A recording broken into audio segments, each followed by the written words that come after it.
Now, Web Enhanced course is a class where you're still meeting totally face-to-face, you're still meeting the whatever hours are on the schedule, but you're using Angel as a way to give the students extra information that you might not give them otherwise. Does that make sense to everybody? Okay, because I'm talking off the top of my head and not reading this. Y'all are reading this saying you're missing something. Asynchronous and synchronous. I'm not going to cover it, but basically what it means is that sometimes you actually want the student that is in Angel to meet with you at a specific time. Mr. Flint? Excuse me.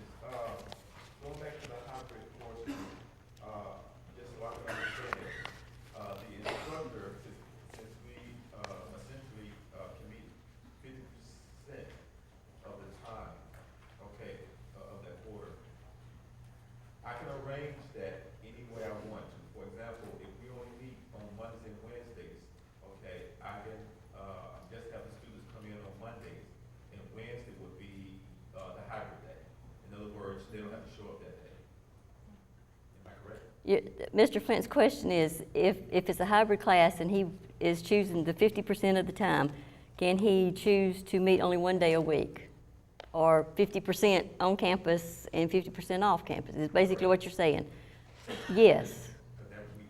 That would be, right. I mean, there's no reason to bring somebody in for an hour and then let them go. I would say take the whole 2 hours or whatever your session is, use that day, and then in your case, you need to make sure, he is a computer science teacher, so I'm picking on him. You make sure that your students have lab time, because that's one thing. Anybody that has lab time, if you've got a hybrid, you've still got to build in that lab time. You can't just throw them to the wolves, because you know they don't have biology labs at home, and they don't have computer science labs at home. Some of them cannot afford the software that we have in our labs. We have got good labs, and they can't afford the software. So you have got to give them that time if they need it. And while we're talking about lab time and computer time, if your classroom is open and you are responsible for that time slot, especially computers or any labs that are out there, you know you're not going to be here, those students do not need to be in that lab because of safety reasons and because of insurance.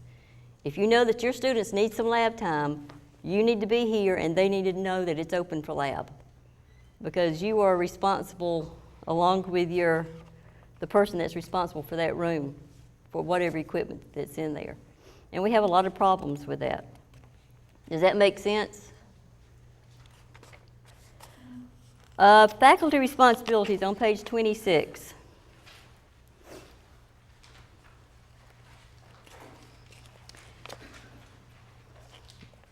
Sometimes teachers get the feeling that because this is an online or a hybrid class that they don't have to respond to their students as quickly as you would if you were looking at them. Well, you've got 24 hours to respond to them, and that is especially from Monday to Thursday. On the weekend, unless you're out of town, I'm not going to tell you to get on that computer every day and look. But if you're anything like I am, and I am not a computer junkie, when I walk out of here, I really don't want to look at a computer because I've done it for 10 hours. But get on there once or twice during the weekend just to make sure you don't have, especially if you're going to give them a test on Friday night or Saturday night, and all of a sudden they blew it, and something happened. Their ISP went down, Angel blew up. I mean, it never happens, but anyway. Something might happen. Be there to help them a little bit. And I'm not saying get on there, every 2 or 3 hours. Maybe once over the weekend. If you know you're giving a test on Saturday, check them out. Give them a chance anyway, because I'm telling you, we get some messages saying, I'm drowning out here. And I can't do anything because I refuse to go into your course and open a test back up. I'm not supposed to do that. That is not, I don't think it's ethical, because if I do it for one student, I'm supposed to do it for all, and you're the ones to make that decision. All your emails, we covered that. Use the Dropbox for student assignment submissions. This is important, guys. Don't use email. The reason, And y'all are saying, this is too much work. I understand. You use your Dropbox because Dropbox is part of what you archive at the end of the quarter. You use your email, and I'm talking personal email. I'm not talking about your messenger inside of Angel. But if you use your personal email or Gmail or something like that, and we have to go back and prove that somebody did something, I can't prove it. I can't get into your Gmail, and you probably threw it away. Put everything, anything that the assignments need to be, it needs to go through Dropbox or some way inside of Angel. Your feedback, they need to have feedback at least once a week. Your grading, and I'm fixing to get into some of Mr. Jester's stuff. Grades, they turn something in on Monday, it needs to be back out to them on the next Monday. You got a week, okay? Do y'all remember when you were in college and you didn't get something back and you were going, am I passing or am I failing? Or y'all remember that? It's a horrible feeling. And you know, a suggested thing is have a scheduled time to work on your internet classes and only grade during those times. That's suggested. For people that have a lack of discipline, it's probably a very good suggestion. But anyway, I'm not going to cover the rest of it because y'all can read as good as I can. But it's very important. And the reason I put this in here is because we need reminders of what needs to be done. On page 28, I do have the duties and procedures by week. And this is important. And if you're an online instructor, you get that thing about every other week. Please back up your course. And it's different. We're covering it right after this class.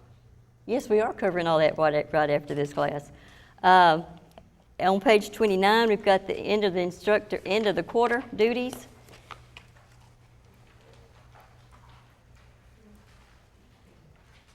Online learning actually on Southern Crescent website, we actually have our own tab, which means we're getting bigger. Some of the other colleges do not have their own tab. I don't know why they did that, except maybe they wanted us to, I don't know, show off what we got. When you first go into online learning and you click the word online learning, it just talks about online learning, nothing in particular, it just talks about it. But students are liable to ask you some questions, and that's part of the reason I'm going through this. And at the bottom, it actually shows you, what did I do? Is it still up there? Y'all are up there and I'm not showing. Okay. It actually shows you, oh great, the hybrid and online classes. Y'all, my display went out. Angel, the second one down where it just says Angel, oops.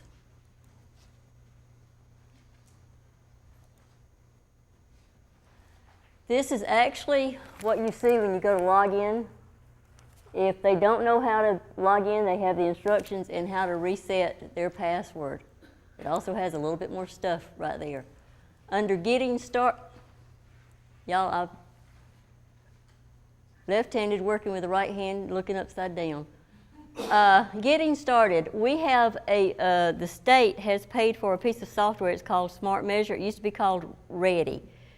If you're in some of the beginning classes like SET 100, EMP 1000, 100, 1000, some of the other classes, if your students haven't taken the opportunity to take this class, it's actually awesome. I would suggest you go take the class. I went and took the class and I found that I was pretty good on computers, but there were some other areas that I probably lacked something in. I'm not telling you which areas, but anyway. But it lets a student know if they are ready for online classes. It lets them know if they need to try to stay with face-to-face classes. It actually talks about what are your learning skills? How do you learn? Learning, y'all got it. How do they learn? You know, face-to-face or lecture and all that good stuff. Technical support. We have 3 different levels of technical support, and this actually comes from the state of Georgia, so I'm not throwing anything at you that I made up. We have level 1, level 2, and level 3.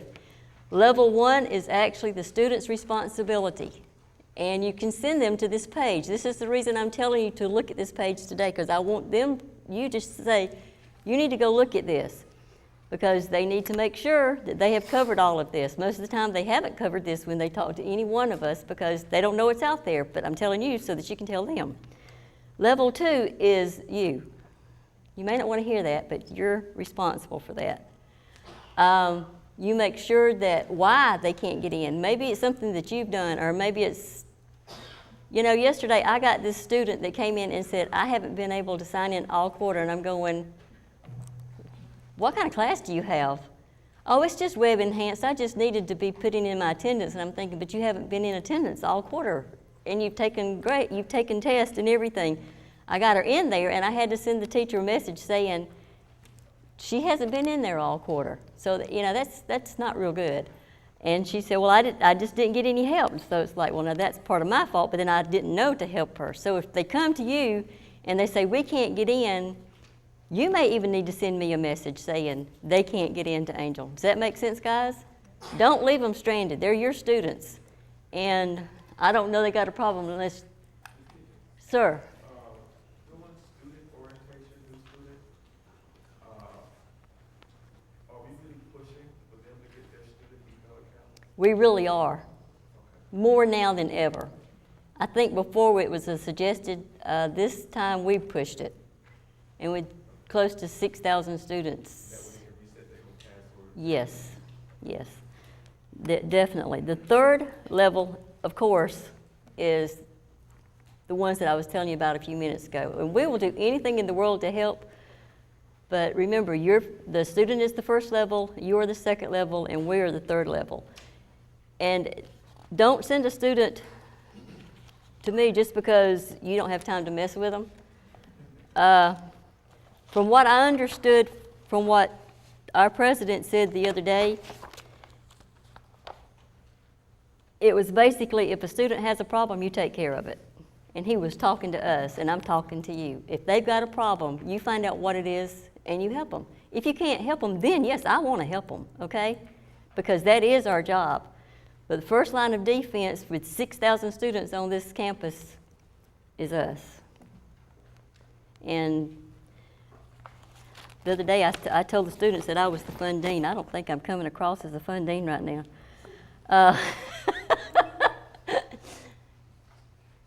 The last page, and I know y'all are saying, well, this is on the website, but how many of you have looked at it? One. That's the reason why you're seeing it today. I mean, I worked hard on this stuff. And I also probably plagiarized a little bit. Resources. The student has got their online handbook. They have an Angel Quick Start Guide. You have an online handbook. Did you know that? Some of you do. You all know it now. You have an Angel Faculty Quick Start. You have a Quality Assurance Manual, which if you look at that, you'll find out what you need to do and what you don't need to do. Weekly duties, end of the quarter duties, info for teaching online, and on down. And the Universal Design Education Online, it's just out there to help you to be a better online educator. And Merlot is the same thing. My last little spot for online learning is frequently asked questions. One question that I get more than anything else is, Ms. Kitchens, do you know where we go to buy that cheap Microsoft Office? How many people ask that question? If you're an SCT 100 teacher, you get that question asked. It's on this page. They can go to here, and it talks about Journey Ed, and it also does the Microsoft Office.